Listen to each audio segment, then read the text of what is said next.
For Android users, I guess you didn't know you can use your phone this way.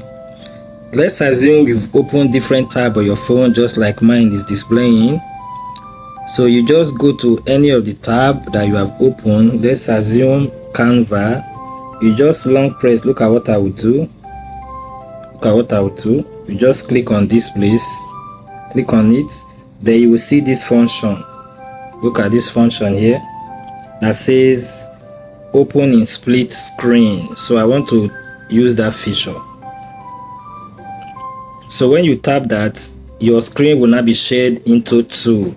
This upper part of my screen, this whole part of my screen, this whole part is my first screen, while this second part is my second screen. So I can use my second screen right now to be doing other things. So let me search. You can see that the second part of my screen is moving.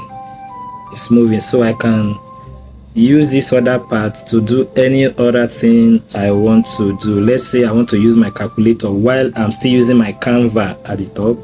I can just click on my calculator and be calculating. See, 25 times 25. So you see, I can be using my phone this way. So you can try it to see if it works for you, but remember, it is only for Android. So what you have just watched now, it won't take you up to 5 seconds to like it and to share to as many people as you can.